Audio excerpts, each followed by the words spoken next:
Algunes nobles veus que aquí mateix s'han alçat i altres que n'he sentit per altra banda m'han demostrat que a Barcelona hi ha voluntat d'amor. Més en totes aquestes veus, així com en algunes menys amoroses, un xic iròniques, que també he sentit, hi batega o apareix clarament en un to altre aquesta pregunta. I quin ha d'ésser l'objecte del nostre amor redemptor de la ciutat?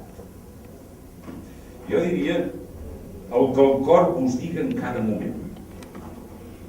I quan tristament presento que més d'un hauria de respondre és que en aquest moment el cor no em diu res. El cor no vos diu res ara, mentre està enfusellant gent a Montjuïc, solament perquè en ella se manifestà amb més claredat aquest mal que és el de tots nosaltres?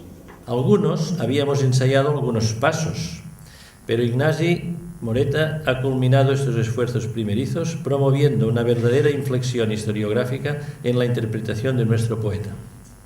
La intuición de algunos de que en los últimos años Joan Maragall se volvió en todos los asuntos más profundo, más radical, más libre, queda en esa magnífica tesis confirmada. Y por esa razón, Ignasi se gira hacia los grandes artículos escritos al compás de la Semana Trágica. Lamento mucho no decir de palabra yo mismo lo que están escuchando, pero espero y deseo que este texto pueda ser un estímulo para la publicación próxima de esa magnífica tesis doctoral y que el acto de hoy convoque a quienes tienen en la cabeza y en el corazón toda la obra de nuestro poeta, pero, sobre todo, esa obra final tan prodigiosa.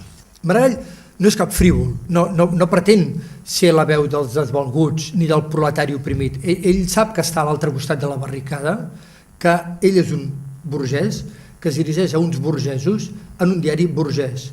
Però ell vol que els seus lectors s'adonin que ignorar els obrers i tractar-los amb la barreja de menyspreu i de por amb què els tracta la burgesia aboca aquesta burgesia al fracàs de la societat que està intentant construir i que en aquell moment s'està concretant en el projecte catalanista. Per tant, Maragall no és un frívol, una altra cosa és si considerem que és un ingenu. Jo convidaria una lectura en positiu de l'últim Maragall.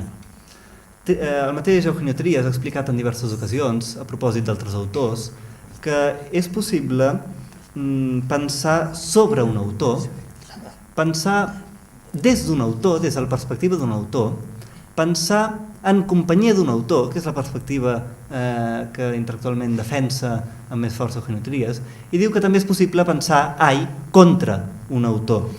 I jo constato una tendència molt general que arrenca del noucentisme i que arriba fins a certa filologia catalana, marxista o semimarxista, que ha volgut pensar contra Maragall. Criticar-li les idees estètiques i l'extracció burgesa ha esdevingut un exercici que de tan reiterat esdevé gairebé pueril.